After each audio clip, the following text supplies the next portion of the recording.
Hey, what's going on, everybody? Welcome to No Timeouts, a football show coming at you from the Score Studio. My name is Jonah Birenbaum. That is Tyler MacKillop. That is Dan Wilkins. That is Zak McDonald. You know them. You love them.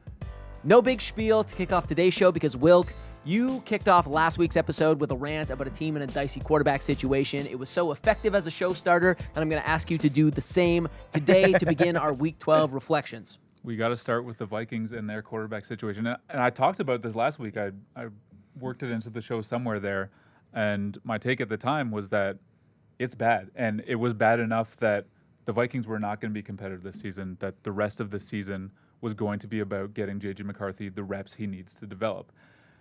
Well, after another really awful outing, and what I would argue is his worst game of the season so far, which is saying a lot, I'm going to amend my take and say that I think he needs to be benched. And, man, I think that the decision is probably going to be made for them this week because he's in the concussion protocol after that loss to the Packers. But really, this is not about just one game for me. I think that they should not be rushing to get him back in the lineup, and I would be open to hearing arguments that he shouldn't play again for the rest of the season. And that might seem a little drastic for a guy who only has 6 career starts and is coming off a rookie season that was completely lost to injury. But it's getting to the point now, everything we've seen so far, where I'm not sure how you can expect it to just magically get better down the stretch with reps. And I think at a certain point, you have to be cognizant of the fact that this continuous failure right out of the gate may only do damage in the long run and kind of negatively impact his chances of finally putting it together at some point. So I say just take a step back, reset, take the entire offseason to really hone in on his mechanics, which have been a massive issue leading to accuracy problems at every level of the field right now, and hope that that kind of alleviates the issues and gives him a better chance to start next season. And to be clear, I think that he will be getting that chance to start next season. The investment they made in him, the roster they have in place, I think they want this to work, and I'm not closed off to the idea that it could work in time, but the more I see, the more I think that they kind of need to go out of their way to avoid a situation where before he gets that chance, his confidence is absolutely shot. I'm glad to hear that you said you're willing to let him play next season, because, or else I would have said, Dan, you gave the kid gloves to Anthony Richardson, but you're not giving the kid gloves to JJ if you're going to give up on JJ 6 games into his career. No, I'm all about if you want patience. To go back, that's fine. I'm all about being patient with young quarterbacks. There's a reason they were drafted early. It's Except for very possible. You're asking for JJ to be benched for Carson Wentz right now, though. No, Max Brosmer. No, Max Brosmer. Max Brosmer. Great story. I'm definitely going to write a little short about this Max is Brosmer. Good story. It's not like, hey, like this team is definitely going to be better with Max Brosmer. I mean, it might be given what we've seen so far. Yeah, but the bar's so low. It's more so about just like avoiding a situation where he just fails every time out down the stretch and goes into next year being like, I can't do this, right? And I'm not trying to get in a young quarterback's head and say what he is or isn't thinking, but I feel like the Vikings could probably do something here to avoid that kind of situation and set him up for success well heading into next year after an offseason spent really focusing on what he needs to focus on. Yeah, and I mean, he has to be in his own head at this point because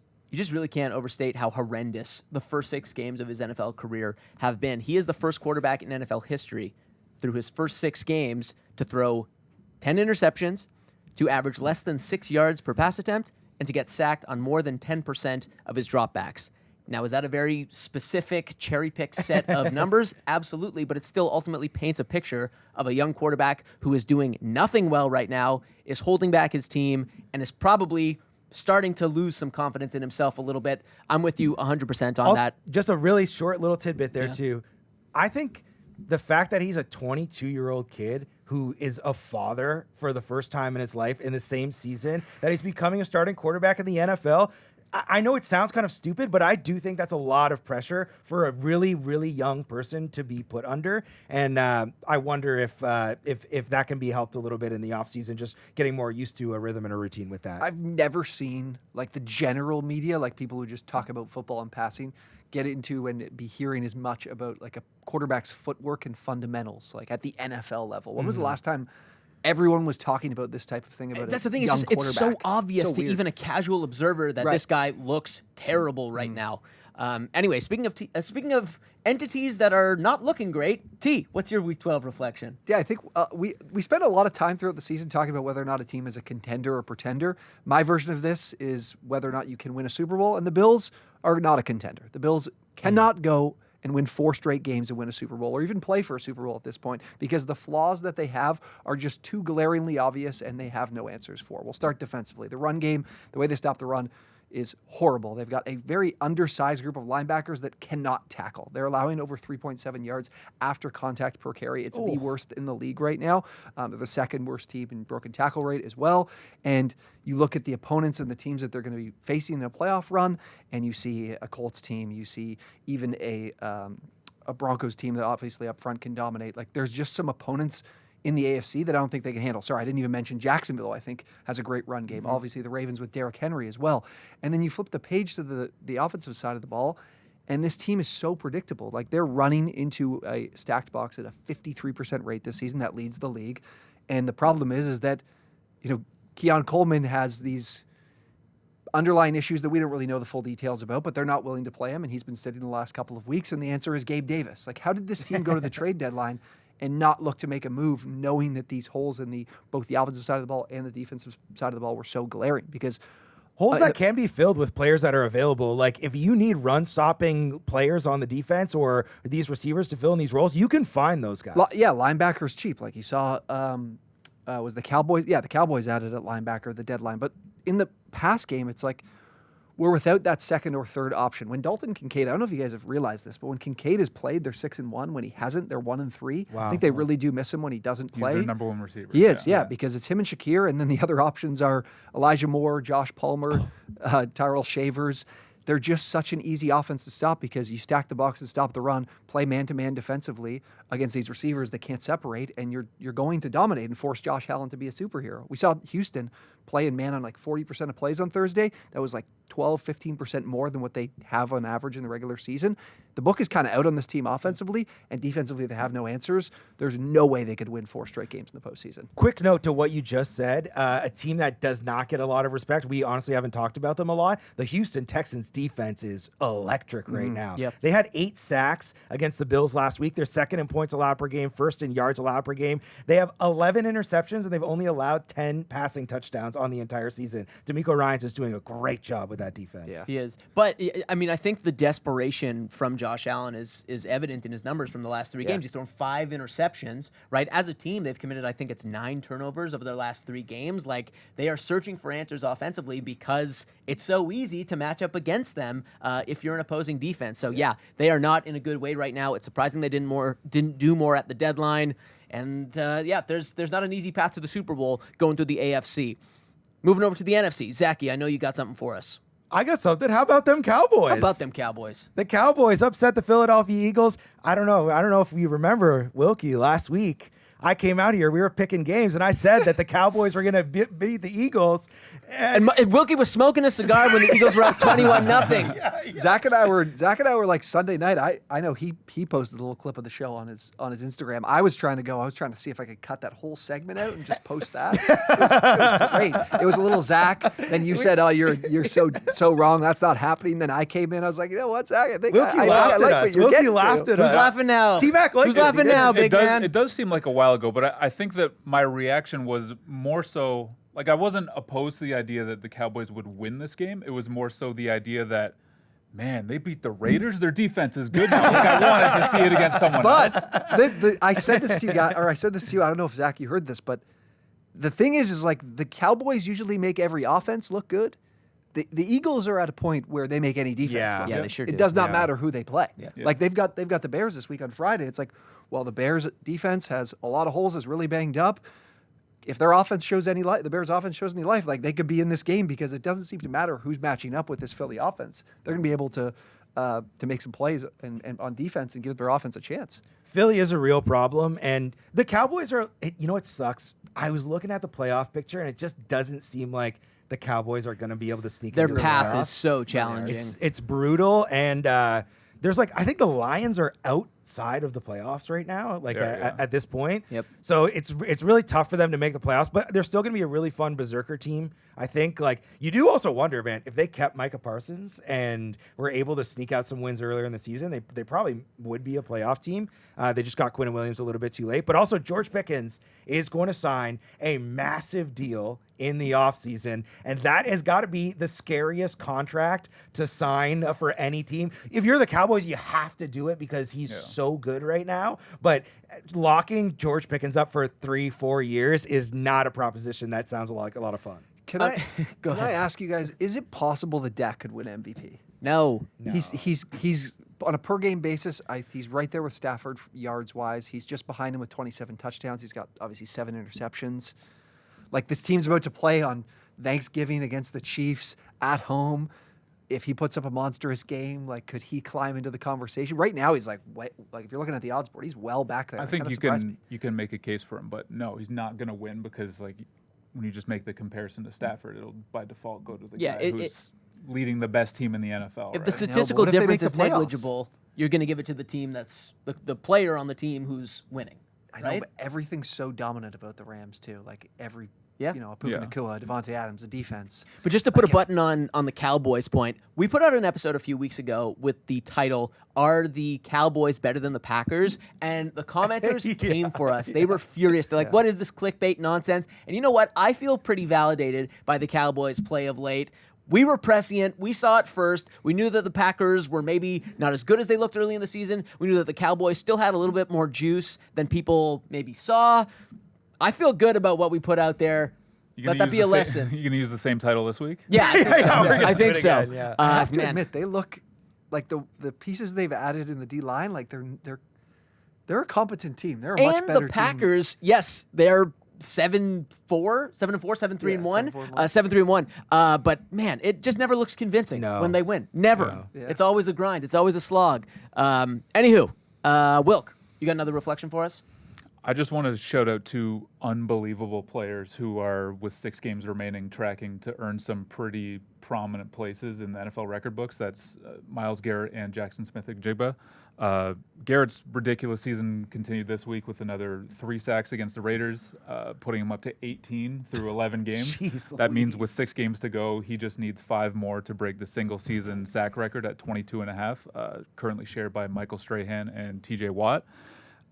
The Raiders game was a bit of a unique case because the Browns actually had a lead for once, but that's the crazy thing about what Garrett has done both this year and really his entire career, is put up these insane numbers despite being on a team that is so consistently playing from behind. Like, that is not conducive to putting up sack numbers, but he does it anyway because he's quite literally unblockable. I mean, for my money, he's the best player in all of football. And you've been beating that drum all season too, and I really like opened up my eyes when you said that earlier in the season, and it's like become apparent. Yeah, and honestly, JSN's not that far behind right now. There's a lot of receivers out there who are putting together really nice seasons. One of them is George Pickens, Puka Nacua, Jamar Chase.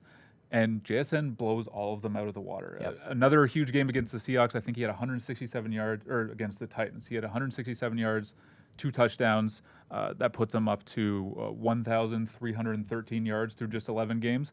That's almost 250 yards clear of George Pickens in second place, despite the fact that JSN has run 111 fewer routes on the season. That's crazy. The efficiency is absolutely mind-boggling. If he keeps up his current pace, which I believe is just north of 119 yards per game, he'll finish the season with the NFL's first ever 2,000-yard receiving campaign and breaking the single-season record set by Calvin Johnson in 2012. So just 2 absolutely incredible players who have been so much fun to watch every single week. I hope they break the records because the way they've played this season, they both deserve that spot in history. Yeah, it's crazy. 119 receiving yards per game. No other receiver in the league has more than, I think, like 95 or 96 per game. He's been targeted 106 times. 0 drops. Not a single drop on the season. They're 31st in the league in pass attempts. And I think I said this earlier in the season when we were talking about him, that when they signed Cooper Kupp, I was like, this is kind of a weird fit because these are 2 slot guys. And that's really what JSN had been prior to the season. But then he just moves into a role that spends a lot more time on the outside now. And the route running ability that we saw before has now extended to every level of the field, and now he's an incredible downfield threat. I mean, they got Rashid Shaheed. I was expecting him to be making a ton of plays out of the gate, but like, you can't just not throw the ball downfield to JSN because it's been working so well. He's unbelievable, man. He has a beautiful aesthetic to the way that he plays wide receiver too. There's sort of a nonchalant. Obviously, he's trying very hard, but there's a nonchalant sort of posture that he'll have with things. Like there was a catch, I don't know if it was last week or the week before, where he grabs it with one hand on the sidelines as it's going down. And it's like, it looks like how a receiver would catch a ball that's already way out of bounds, but he's catching it like that inbounds. He's playing with such a gravitas around what he does and such supreme confidence in the way that he is performing that it translates to him just looking so smooth. 100%. That's what the S stands for. JSN. Jackson, Smooth, and Jigba. T. Well, I like that's that. not bad, right? That's not bad. In the same game, actually, I want to give some love to Cam Ward because it's obviously been a really tough season in Tennessee. And I feel like this is the least we paid attention to a first overall pick since probably Trayvon Walker years ago. But this team has no run game. They average the least amount of yards per game on the ground. Cam Ward led the team in rushing this week as well. And you look at the cast of characters he's getting the ball to, and I don't know if we've ever seen a group as bad as this one. Again, some of these guys could develop tomorrow. DK's leading the league in all-purpose yards. He's playing a ton. Gunnar Helms, another fourth-round rookie that he led the team in receiving this week. Xavier Restrepo is an undrafted free agent who got some work this week as well. And James Prochet, who was taken in like the 6th round by the Ravens in 2020, was third on the team in receiving this week too.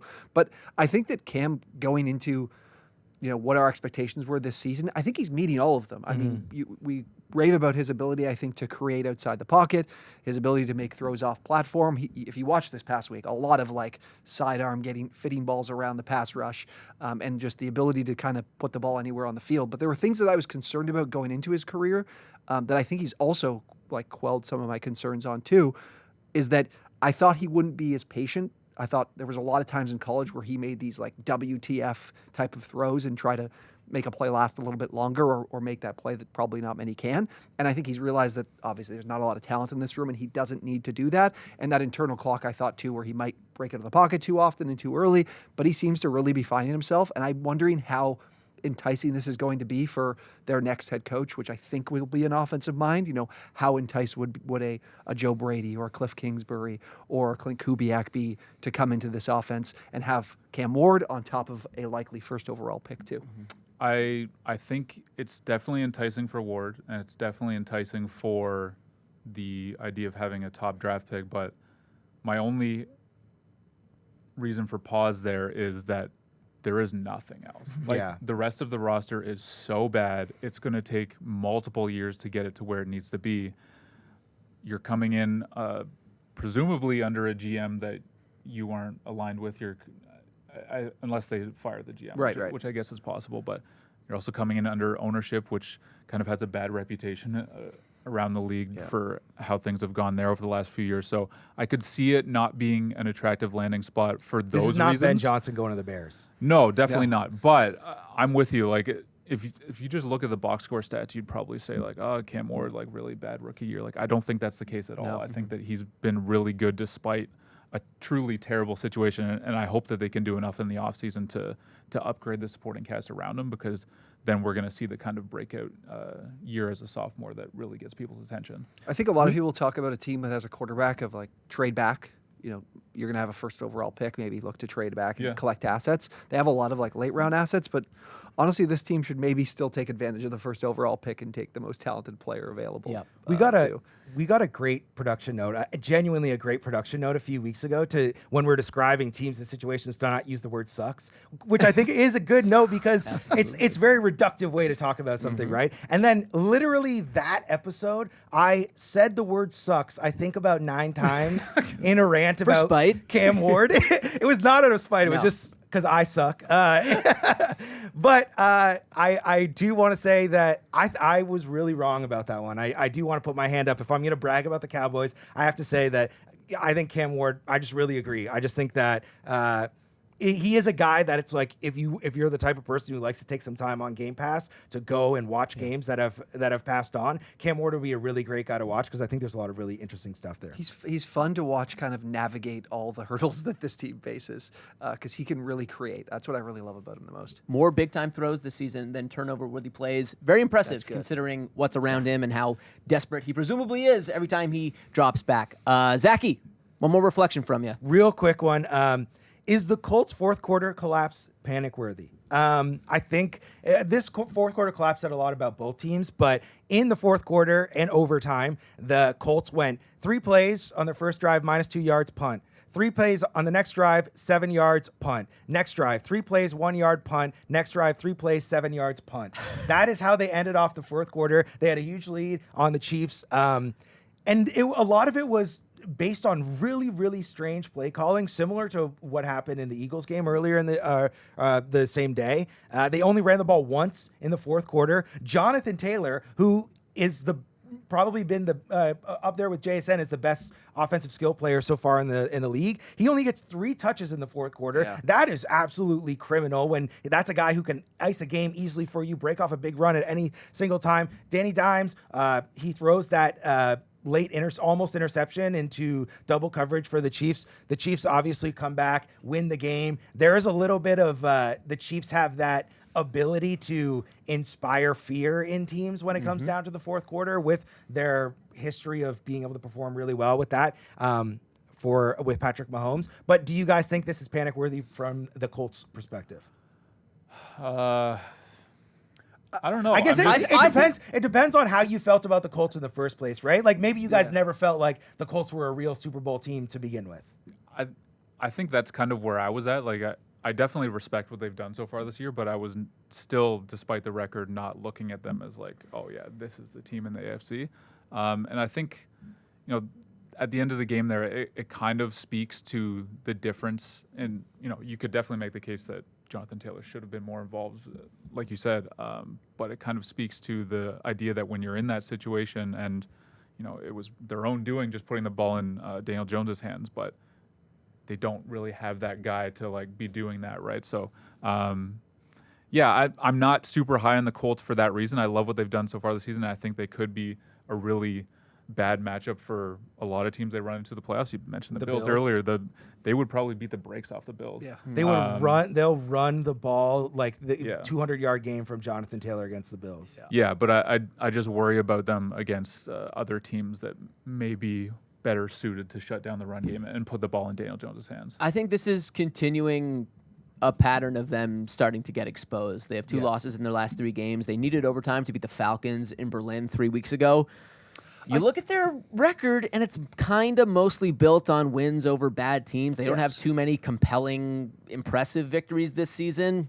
Yeah, I think this game was 6-0 at home, telling. 2-3 on the road. I will say, let's give them some respect that they were in this position on the road in Arrowhead against a team that was like season on the line, felt like Totally. type of game. So I don't want to dismiss. If you erase that fourth quarter, the conversation is holy. Look at the Colts. Yeah, like, their defense for sure. They probably should have gone for it on their last drive of the fourth, where they had a 4th and 5 at Kansas City's 45. It's like, don't give them back the ball. Like You know what's going to happen. Yeah, exactly. You want to put the ball in Patrick Mahomes' hands with an opportunity to force overtime or win the game late in the fourth. Like it's your funeral, bud. However, I think that Colts-Chiefs game is a great pivot point to our next segment because it encapsulated the intensity of the postseason push already at Week 12, and it also reflected just how crowded the postseason picture is, not just in the AFC, but throughout the entire NFL. There are a lot of good teams currently on the outside looking in. You mentioned the Lions earlier. Conversely, there are some teams with question marks, shall we say, that are currently occupying not just playoff spots, but top 4 seeds in their conferences. So here's what we're going to do. I'm going to rattle off a few teams right now. I'll lay out the remaining schedules for you,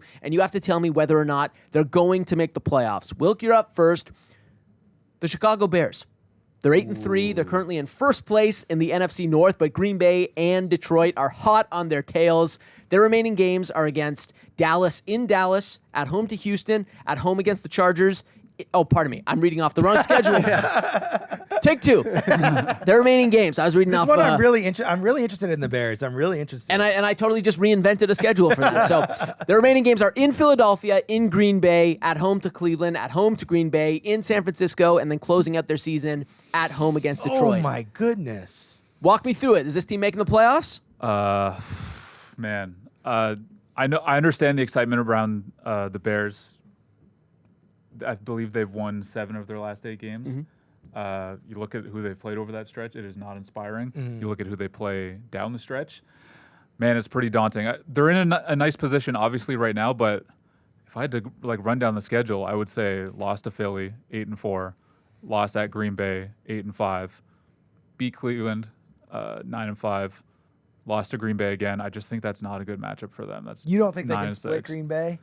No, I mean, I think Green Bay's defense is really good, and if there's a defense that's going to allow Green Bay to get it together on offense, it's probably the Bears. I know they've had a lot of turnovers, but They'll be healthier. Well, you saw by that time. Caleb Williams, T.J. Watt took him down, has a fumble in the end zone. Like you can see Micah Parsons making those similar kind of plays against him. yeah. So what's that? 9? What am I at? 9-6. Yeah. The Niners and That will decide both team seasons right there. honestly, San when I look Francisco. at their schedule, I kind of say 10-7.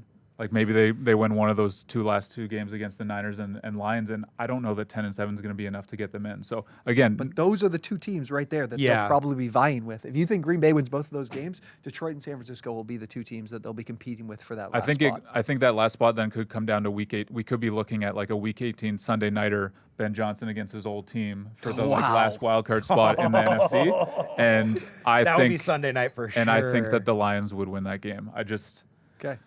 Man, and Oh, again, this I actually got goosebumps a little bit thinking about that as the Sunday night game. To end Man, the season. NFC North race right now and like the playoff implications there are absolutely wild. and this is not to dump on anything the Bears have done this season because I think that they're so clearly heading in the right direction. Like that offense has the makings of a truly incredible unit for years to come under Ben Johnson and Caleb Williams. I think eventually they'll get a star running back in there who could really maximize the run game. And I do think in time, Dennis Allen is going to build a really good defense there like he did in New Orleans. But that's just not what we've seen out of that unit so far. And I have no reason to expect it will be down the stretch. I know Jalen Johnson's going to be back. Yeah. That'll help. But, just this past week, they almost lost to Mason Rudolph and the Steelers. Like that's not an 8-3 like playing a home playoff game type team. That's a bubble playoff team to me, and I fear that they could be on the outside looking in the end. There's going to be a lot of people that are going to say they're going to go 1-5 in this final stretch. I definitely do not think so because I think this offense is close, and I think they will definitely beat one of these very good teams and prove they're not a complete fraud. We'll see. Wilkie says no. Okay, T, you're up next. And I kind of gave away this team because I was reading off their schedule erroneously, but the Kansas City Chiefs, they're currently 6-5. They're in third place in the AFC West. Their remaining games are in Dallas, at home to Houston, at home to the Chargers, in Tennessee, at home to Denver, and they close out on the road in Las Vegas. Are the Chiefs making the playoffs or not? All right, so we'll start with Dallas this week on the road, which it does make things interesting. They're only a short favorite in this game, but I do think that their offense will be built to put up the points that Dallas could potentially match with, and their defense has just been absolutely dominant this year. It's so impressive. Drew Tranquill was amazing this past week. He made some huge plays. So that would put them at what, 7-5, right? Mm-hmm. Houston is a team that I still have a lot of question marks about what they can be offensively. I know the pass rush could be is obviously elite, but I do think that Kansas City could quell their defense a little bit. So I'm going to say they win there. That would put them at 8-5. The Chargers are very much a broken team. I don't think LA takes both games from KC this year, considering they hadn't won against the Chiefs in quite some time. So I'm going to say they win there. Tennessee is a win as well. Denver, again, is a team that has proven to give them some serious issues, even dating back to last season. So I'll say that let's say they lose that game, and then they beat Denver or beat Las Vegas to close out the year. So this would be a team I would have in the postseason for sure. So you've got 11-6. 11-6, yeah. That's an advantageous schedule for the Chiefs. Yeah, it sure is. 5-1 over their final 6 games. That Dallas game will be really Thanksgiving, man. That's good game for eating. them, yeah. I'm really interested in that Houston game. I love what Houston's been doing recently. They ran off 3 straight wins with Davis Mills. CJ Stroud should be back. I would think, if not this week, then in time that for week. that game. And yeah, this is the best defense in the league right now to me. So I think Houston could take that game. I'm just trying to orchestrate ways that end up in a situation where Week 18 is meaningful, so that the Raiders are not playing backups and win themselves out of the number 1 overall pick. That's all I want from this situation. Well, they'll be playing for seeding regardless. I don't think they can catch Denver at this point. I will say that was going to be my question: is can they still win the division? Yeah, because it'd be 12. I think Denver's got a good chance to go 12-5. Yeah, I mean they're playing the Commanders and the Raiders. Their next 2 games, to close out the season. But you have them in the playoffs ultimately. The Chiefs. Yeah, I would have the Chiefs in the playoffs. Okay. The offense is. Again, all year I thought the offense would be the best part of both of them. It's their defense still. Yeah. Which is crazy. That offense is still not quite there. But you still have them in the playoffs. All right, Zachy, to close out this segment, your team. Baltimore? Last night's losers, the Carolina Panthers. They're currently 6-6 in second place in the NFC South, and their remaining games are at home against the Rams, in New Orleans, at home against Tampa Bay, at home against the Seahawks, and they close out on the road in Tampa Bay. Walk me through it. Is this team making the playoffs? All right. This is interesting because it's just an NFC South race that we're talking about. You got it. Right? Very good point, Zach. I would agree. So I think it's the Rams. They're not beating the Rams. That's for sure. It's so funny, like Carolina, you evaluate them so differently week to week because they're just coming off this brutal loss. But then if you would have thought last week, you're like, oh, then maybe they could sneak some things out. But the bye week, I think that's going to be nothing that's going to happen. They win the bye Can't week. lose on the bye week. Yeah, they're not going to lose on the bye week. Yeah. So they're 6-7 right now. I'll say they beat the Saints. So that moves them to 7-7. They're going to lose in week 16. To the Buccaneers. That game's going to be 42-14, just so you know. Wow. Tampa Bay's putting up 42 points in Carolina. Eh? Yeah, put that in the correct score. All right. Find that one. Is Baker playing? That's the question. Baker will be. They're already talking about him potentially playing next week, so he'll be playing by then. All right. So what do we have them at? 7-7, 7-8, 7-8 right now. 7-8. The Seahawks. They just can't beat the Seahawks. No. They're 7-9, so they're going to go into week 18 at Tampa Bay. I do think they're going to win that game. I kind of want to see what the Bucs schedule looks like, but I have them at 8-9. I think that could still be a division-deciding game with the way that Tampa Bay has been playing over the last couple of weeks. So I think that could be one of those. It won't be the Sunday nighter, but they'll probably move it to 4 o'clock and have one of those NFC South that comes down to the last game of the season. But I think the Bucs will move on to the playoffs. I think we have to remember the Panthers did lose to the Saints this year, right? Yeah. So, I mean, every game on the Panthers' schedule is losable against pretty much anybody in the league. I'll be honest. They're a tough team. That's to figure without out. question. And the Bucs schedule is pretty soft. They got the Cardinals this week, then the Saints at home, Atlanta at home, then they're in Carolina, in Miami, and they close out. Oh my goodness. At home against Carolina. Yeah. I think you might be right about the Panthers winning that Week 18 game, but Might be only nothing. because It's meaningless. Tampa Bay, The Bucs doesn't have locked matter to it up. Tampa Bay, and Yeah, they they're got sitting no- everyone. Well, I didn't. Having not seen the Bucs schedule, that changes that a lot. The Bucs are going to roll over a lot of those teams, even if they have to play backup quarterback. But So that's no playoffs for the Panthers. there you go. Let's There have you go. some justice in the NFL. Put a We don't need button the on it. Panthers in the playoffs. There you go, brother. Gentlemen, I don't have to tell you, one of the biggest days of the year is nigh. That's Thanksgiving. Thanksgiving, you gotta love it. It's all about family and gratitude and all that nonsense. Mostly, it's about football and it's about food. Turkey, stuffing, mashed potatoes. Everybody wakes up on Friday ready to play offensive line. And in anticipation of Thursday's forthcoming feast, I want to see which one of you fine gentlemen can assemble the best Thanksgiving plate via the Thanksgiving Day food draft. You each get to pick 3 items, traditional Thanksgiving food items only. Snake-style draft, whoever has the best plate, in my estimation, gets anointed the turkey of the year. The turkey of the The year. turkey of the year. It's actually an honorable title. Zach, you have the privilege of picking first in the Thanksgiving Day food draft. Kick us off. I love that. Also, I want to say I've heard a lot of scuttlebutt online about potentially having your Thanksgiving dinner around like lunchtime, like noon, 1 o'clock, and then you go back in the later half of the day to kind of start the leftovers as your dinner, which I think is an absolutely excellent idea and maybe something we're going to 12 of those early. Like But I it's a like that marathon, idea not a from like sprint. 3 o'clock. 3 o'clock, have Thanksgiving dinner, then you can roll back to it before the last game. maybe of the some night kind of kicks like off. a brunch scenario, like earlier in the day to like, because you got to eat before 3 o'clock at some point. Yeah, right? well, some You want to know, win, you got to fuel like a winner. I was going to say know? you could be patient, wait, and just absolutely feast on Thanksgiving. No meat pregame meal before Thanksgiving dinner. Wow. All right, I like that. Well, anyways, it's Thanksgiving. We got to take it's the 1-1. You're taking Andrew Luck in the draft. I'm taking turkey. I specifically want to differentiate that dark meat turkey is what I'm going for. White meat turkey is one of the worst foods that exists in mankind. Give me the dark meat turkey all day, every day. You just got to go chalk. I don't know how you could possibly take anything else at 1-1 on Thanksgiving. Yeah, I think you had to do that, but I would say that the actual 101 is stuffing because that makes every Thanksgiving plate for me. So I think you made the right pick, but I'm going with stuffing. That's why Stuffing- I would rather be in Wilk's spot than my spot. I agree. I think picking first overall in the Thanksgiving Day Yeah. food draft is maybe more of a curse than a blessing, but Yeah. stuffing at number 2 overall, very strong pick. T, you have 2 picks in a row now. They can count. This is probably the best spot to be in the draft is be on the turn because I can kind of establish. I probably want the core meat, and then I can get the second best side to stuffing. Build out depth. And also, what is a Thanksgiving meal without gravy? So I'm going to go ham, spiral ham. I like a good honey glazed? Yeah, Okay. honey glazed Yeah, spiral beautiful.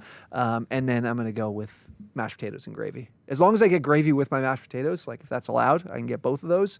That's a slam dunk. Yeah, that's the That- equivalent of like a really strong like quarterback and wide receiver stack. You know what I mean? So now, does not kosher, T-Max but has a I mess with monopoly it. on gravy now for the Thanksgiving draft? That's how she goes, man. Oh, that is absolutely absurd. Sorry. I would just I take would have taken gravy 1-1. I would have It's taken true. gravy. I would have just taken gravy, but if I can get both, I'll take that. Yeah, that's very strong. Because sometimes I have turkey stuffing and gravy, and that's it.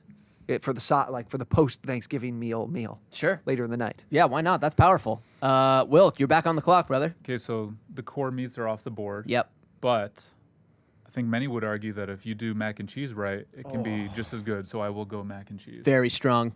I'm in absolute hell right now. He's all so sides, but my man has a serious plate cooking with stuffing and mac and cheese. Yeah. That is really good. Well, no desserts have gone off the board, so I'm going to have to do apple pie for sure. Okay. And then the second one, Yeah, where do you go here? You don't have a side. mac and cheese. Like my plate on Thanksgiving is turkey, mac and cheese, and mashed potatoes, and that's all I need. Yeah. No stuffing. You're not a stuffing guy. I'm not personally a stuffing guy. No disrespect to stuffing, and I understand that it's good. You know what, Jonah? You know what I'm gonna do? Go crazy. I'm gonna double up on pie. Give I me love pecan pie too. I love Let's do it. a double pie. This is some brilliant draft strategy. He recognizes there are no more elite difference-making sides left, so he opts for monopolizing the market on desserts. Really strong. I'm not a big apple pie guy I'm myself. trying to win this draft by having the 3 best things that, Yeah, that are available in I Thanksgiving. respect the strategy. That's I a mean, very you didn't even savvy pick the play. best. Pecan pie So- is elite. I would have taken it before apple, but they're both on your team. So You know you're what just I mean? going turkey with no gravy straight to pie. That's what you're doing. All right. I mean I like pie. That's fine. The dessert king. You know. Yeah. I will take what you should have taken with your last pick, dinner rolls. Ooh, I don't know about A that, staple. pal. A staple. I don't know about that, pal.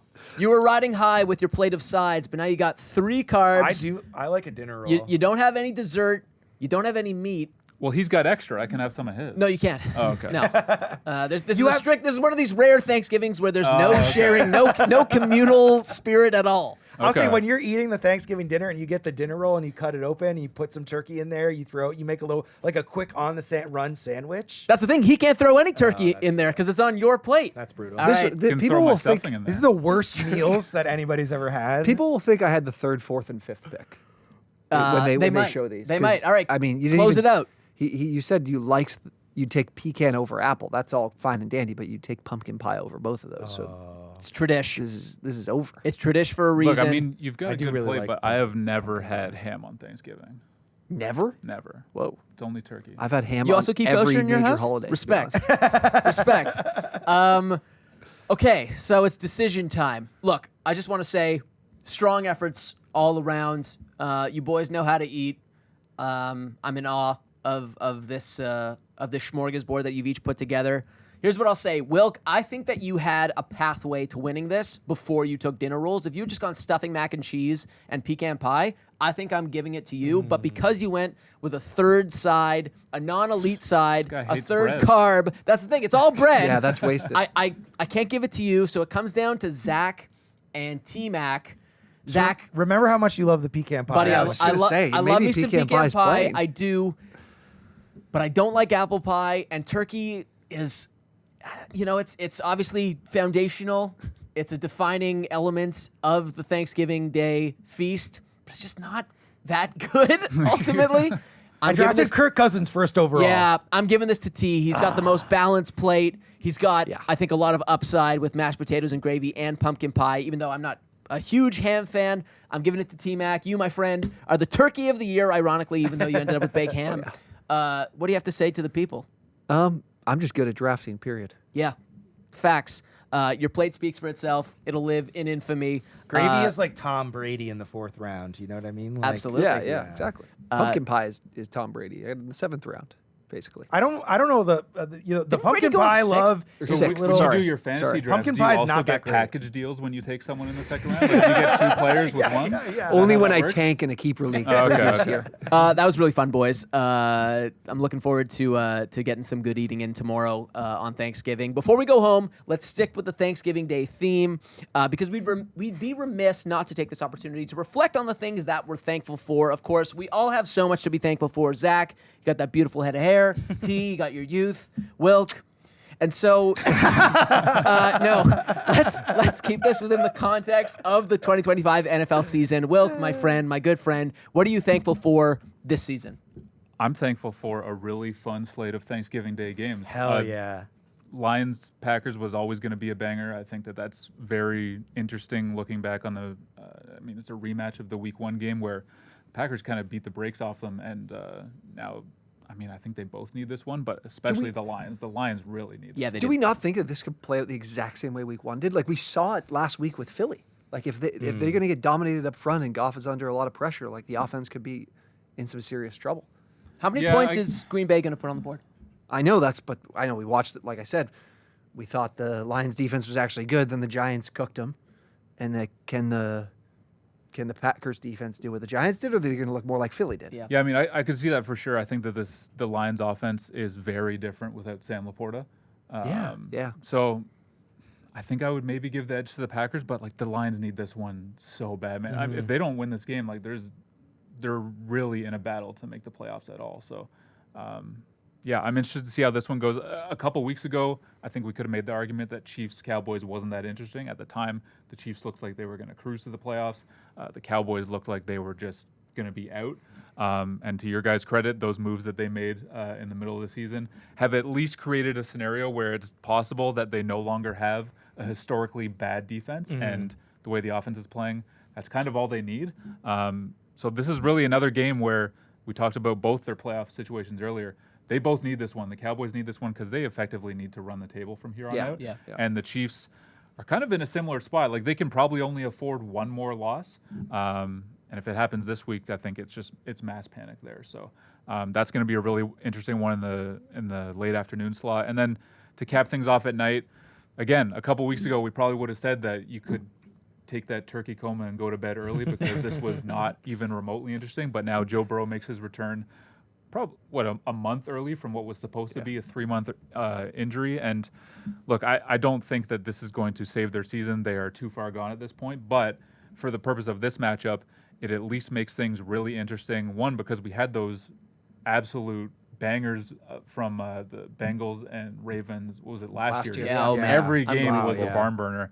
I don't know, how that's going to look in Burrow's first game back, but at the very least, his return makes it an interesting matchup for the Ravens defense that has really turned things around over the last month or two. Ever since moving Kyle Hamilton from a deeper lying safety up around the line of scrimmage, they've been performing a lot better. I think his status is up in the air for this one, so that adds another layer to it. And then honestly, the Ravens defense or the Ravens offense has been scuffling as well too. So I mean, if I'm them, I'm just hoping that a matchup with the Bengals defense at least allows you to get some positive momentum going for the stretch run. But either way, like this is suddenly an interesting game to finish off the night, and just overall should be a really good day of football. The Ravens have always been the team that we've seen it with Lamar putting up the big numbers in the regular season and then kind of not being able to be the same team in the postseason. So it gives me a lot of pause as to whether or not this is just who they are, like the rest of the way, or can they flip a switch and get going? Because they're gonna win the division, but they're kind of running out of time to put it all together. I know a lot of people think that Lamar's banged up and there's some problems there, but like they're really relying a lot on Derrick Henry. Yeah, the pass game isn't doing much. Well at all. I think they could really benefit from, leaving no doubt over the next 4 weeks. And if the Steelers fade back, they're just locked into the division winner in week 7 or week 18. Yep. They can sit Lamar, they can sit everyone, just kind of take it as another bye week, which I think they could really use. And like you said, maybe they do kind of flip the script, and this year the playoffs are when we see the best version of them. Can we go back quickly? I don't know if you have anything, Zach, but I'm starting to really dislike the way that the schedule makers balance. We have the Patriots at 10-2. They played nobody. We've got the Lions. You just said you think that their season could be on the line this week, despite the fact I think we know they're a top 5 team in the NFC. Yeah. It kind of sucks that we're giving these teams that sucked the year before the light schedule to be able to climb back, and then these really good teams have to play the toughest ones, and they're potential. Like there's a world where the Lions put it all together and are a Super Bowl team, but at the same time they're fighting for their lives and they're in a really tough schedule. So the opponents are all predetermined, right? And in terms division, of I mean, even outside the division, it's all formatted, so it's you play this division this year, and then if the extra game that you play in the opposite conference is related to your standing in your division from the year before. So that's all predetermined. But the way it shakes out, the Bears have this we talked about them earlier, down the stretch they just have a gauntlet that they're running into. Right. Even a lot of it's the division, but the early parts of the season for them, they haven't played a lot of great teams either. Now, I mean, the Ravens were a team that were banged up when they played them, but still, I digress. I'm going to go easy on the schedule makers for this week just because of how good Thanksgiving is. Yeah, because there have been years where Thanksgiving is not interesting at all. Oh, the David Blau.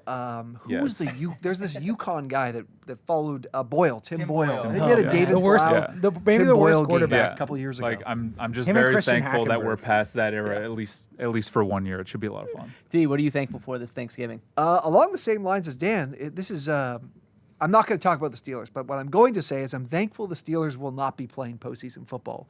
But not because I want to talk about the Steelers. We've done that enough. Done that a lot on the show this year, actually. But what I am excited about is I don't think we're going to get the wild card round duds we did last year. We had the Steelers, we had the Chargers, and the Broncos just didn't show up in any of their 3 games in the wild card round. The AFC wild card round was just a complete snooze fest. And we've seen it in other years, and most of the time it's the Steelers. The Steelers usually give us the dud in the wild card round, and that they're not going to be there. And I think the way that the AFC looks right now, if obviously the Chiefs get in, we already have the Ravens in the postseason, we're going to see either a Jaguars team, a Texans team, or a Chargers team potentially grab that last spot.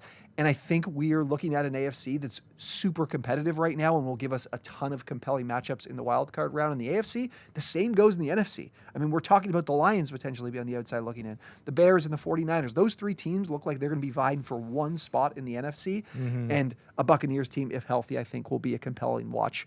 And maybe they're the most concerning of the entire group in the NFC. But what I'm excited for is we spend a lot of time around this about this part of the year looking forward to what the postseason matchups could be, and then we get to the last week of the season, we're like, I really hope this team doesn't get in, or I really hope these 2 teams don't. And they play. always do, And they always do.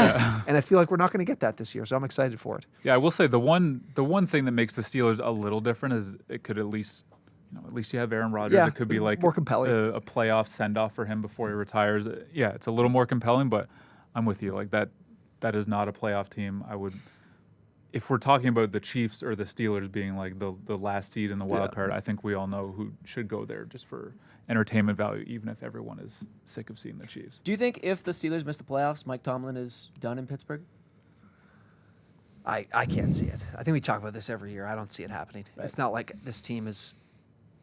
I think once we see this team playing significantly below expectation, which never seems to happen with Tomlin, then you would consider it, but I don't think it will be.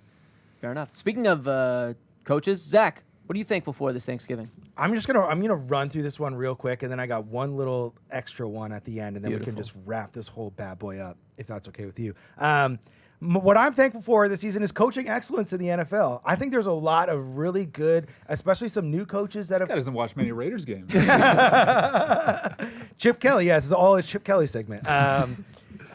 Ben Johnson has the Bears winning games that they absolutely should not be winning, which I think it's been a long time since you've seen a home run hire like this, where the guy is so extremely hyped going into the coaching cycle, and then he immediately translates into what looks like a booming success. And speaking of Ben Johnson, how about Dan Campbell continuing to do a great job after losing two of the top candidates for head coaches and his coordinators, Aaron Glenn and Ben Johnson, leave town. I was a big doubter of Dan Campbell. He's done an absolutely incredible job. Mike Vrabel coming in to the New England Patriots, and again, another guy, like, they're undermanned on offense, but they've got the quarterback playing so well, and you could just tell that there's a real culture shift that's going on with the Patriots, and they're really responding in the same way that players have always responded to Mike Vrabel as the head coach. Shane Steichen, we talked a little bit about maybe some misfortune that he's had, but hey, he's probably, like, maybe, I'm sure if you went to the betting odds, he would be right up there at the top for Coach of the Year. Yep. He's done a really, really great job. Daniel Jones, I talked about D'Amico Ryans earlier in the year. The way that he has that defense playing is incredible. I don't really understand what happened to CJ Stroud, but they're doing that. Doesn't matter. They're winning. Sean Payton comes back from the NFL. We've seen in the past a lot of guys return to the NFL and not do a great job. John Gruden, Joe Gibbs, Art Shell in 2006. Whoa. In his bag right now. But Sean Payton has come back, and he looks to be exactly the same level of coach that he was when he left in New Orleans, which is really fun. Liam Cohen, another new coaching hire who is sort of overcoming Trevor Lawrence, I think, in a lot of ways at this point. And finally, the number one coach, this thankfulness was inspired by a conversation I was having with my dad, where we were talking about who is the best coach in the NFL right now. And it's got to be Sean McVay, who is doing such an incredible job on every single level. They always reset the team, and it seems like they come back better each and every single time. The Stan Kroenke owned Los Angeles Rams seem to be like the class of the league in like terms of the rebuild on the fly, and now they're the best team in the league with a 37-year-old quarterback that might win MVP. And again, they're the Los Angeles Rams. If you go to SoFi, there's more fans in the stands for the other team than the team that's actually representing the city.